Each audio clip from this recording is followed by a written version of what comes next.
مالک بن دیار رحمۃ اللہ علیہ سے ان کی توبہ کا سبب پوچھا گیا تو انہوں نے کہا میں ایک سپاہی تھا اور شراب کا رسیہ تھا۔ میں نے ایک نفیس باندی خریدی اور وہ میرے دل میں خاص مقام کی مالک بن گئی۔ اس سے میری ایک بچی پیدا ہوئی۔ میں اس بچی کو حد سے زیادہ پیار کرتا تھا۔ جب وہ زمین پر گھسیٹ کر چلنے لگی تو میرے دل میں اس کی محبت اور زیادہ بڑھ گئی۔ وہ مجھ سے مانوس ہو گئی اور میں اس کے سامنے جب بھی شراب لا کر رکھتا تو وہ آ کر کھینچا تانی کر کے میرے کپڑوں پر شراب بہا دیتی۔ جب اس بچی کی عمر 2 سال ہو گئی تو وہ مر گئی۔ میرے دل کو اس کے غم نے بیمار کر دیا۔ پھر فرمانے لگے 15 رمضان کو جمعے کی رات میں شراب کے نشے میں مدہوش تھا۔ میں نے عشاء کی نماز بھی نہیں پڑھی تھی۔ میں نے خواب میں دیکھا کہ سور پھونکا گیا اور قیامت قائم ہو گئی۔ مردے قبروں سے اٹھائے گئے اور تمام مخلوق کو جمع کیا گیا جن میں بھی تھا۔ میں نے اپنے پیچھے آہٹ سنی، مڑ کر دیکھا تو ایک بہت بڑا اژدہا ہے، کالے رنگ کا، آنکھیں نیلی ہیں، منہ کھولے میری طرف دوڑا آ رہا ہے۔ خوف و دہشت کے مارے میں بھاگا۔ راستے میں ایک ستھرے لباس والے شخص کے پاس سے گزر ہوا۔ میں نے سلام کہا، اس نے جواب دیا۔ میں نے کہا بابا مجھے اس اژدہا سے پناہ دو، تجھے اللہ تعالیٰ پناہ دے۔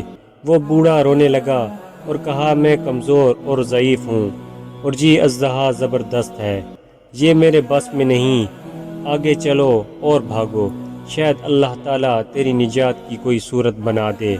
میں آگے بھاگنے لگا اور ایک بلند جگہ پر چڑھ گیا۔ ادھر میں نے جہنم کے طبقات کو جھانک کر دیکھا، ان کی ہولناکیاں دیکھی۔ قریب تھا کہ اژدہا کے خوف سے میں ان میں گر جاتا۔ مجھے کسی نے آواز دے کر کہا یہاں سے آگے جاؤ، تم یہاں کے رہنے والے نہیں ہو۔ میں اس کی بات سے مطمئن ہو گیا اور وہاں سے واپس لوٹا تو اژدہا میرے پیچھے تھا۔ میں پھر دوبارہ اس بوڑھے کے پاس آیا اور کہا بابا میں نے آپ سے درخواست کی ہے کہ اس اژدہا سے میری جان چھڑاؤ، آپ نے کچھ نہیں کیا۔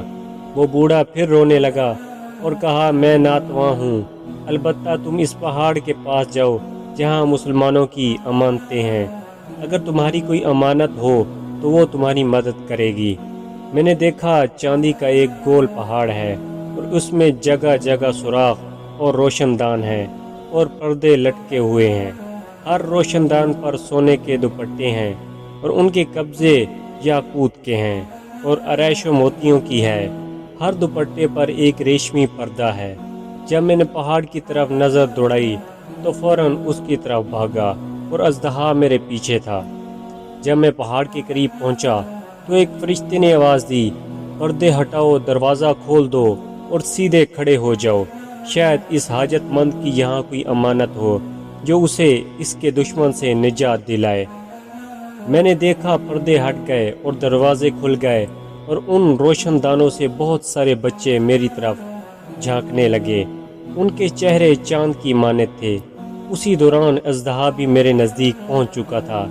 میں اس وقت حیران رہ گیا جب ان میں سے ایک بچے نے چلا کر کہا ارے سب آؤ، اس کا دشمن اس کے قریب آ گیا ہے۔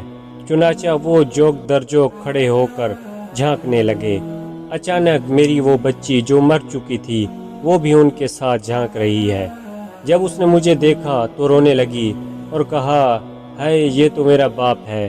پھر اس نے نور کی جھرمٹ میں تیر کی تیزی کے ساتھ چھلانگ لگائی اور میرے سامنے آ کر کھڑی ہو گئی۔ اس نے اپنا بایاں ہاتھ میری طرف بڑھا کر میرا دایاں ہاتھ پکڑ لیا اور اپنے دائیں ہاتھ کو اژدہا کی طرف بڑھا دیا تو وہ بھاگ گیا۔ پھر اس نے مجھے بٹھایا اور میری گود میں بیٹھ گئی اور اپنے دائیں ہاتھ سے میری داڑھی پکڑ کر کہا اے ابا جان، کیا مومنوں کے لیے وہ وقت نہیں آیا کہ ان کے دل اللہ کے ذکر کے لیے جھک جائیں؟ میں رونے لگا اور کہا اے بیٹی، تم لوگ بھی قرآن کو جانتے ہو؟ اس نے کہا ہم تو تم سے بھی زیادہ قرآن کو جانتے ہیں۔ میں نے کہا اژدہا کے بارے میں تو کچھ بتاؤ جو مجھے ہلاک کرنے کے در پہ تھا۔ اس نے کہا وہ تیرا برا عمل ہے جس کو تو نے طاقتور بنایا اور وہ تجھے جہنم کی آگ میں ڈبونا چاہتا ہے۔ میں نے کہا اس بوڑھے کے بارے میں بتاؤ جو راستے میں ملا۔ اس نے کہا وہ تیرا نیک عمل ہے جسے تو نے اتنا کمزور کر دیا کہ اب وہ برے عمل کا مقابلہ نہیں کر سکتا۔ میں نے کہا اے بیٹی تم اس پہاڑی میں کیا کرتی ہو؟ اس نے کہا ہم سب مسلمانوں کے بچے ہیں، ہم یہاں قیامت تک رہیں گے، تمہارے انتظار میں ہیں، جب تم آؤ گے تو ہم تمہاری سفارش کریں گے۔ مالک بن دیار رحمۃ اللہ علیہ فرماتے ہیں میں گھبرا کر اٹھا اور اٹھ کر شراب چھوڑ دی اور اس کے جتنے بھی برتن تھے سارے توڑ ڈالے اور اللہ تعالیٰ سے توبہ کی، اور پھر فرمایا یہ خواب میری توبہ کا سبب بنا۔ معلوم ہوا کہ اولاد اگر بچپن میں فوت ہو جائے تو مایوس نہیں ہونا چاہیے، بلکہ اللہ کی مرضی پر راضی رہنا چاہیے، کیونکہ یہی نابالغ اولاد آخرت میں کام آنے والی ہے۔ جیسا کہ اس واقعے سے سبق ملتا ہے، اللہ تعالی ہم سب کو عمل کرنے کی توفیق عطا فرمائے، آمین۔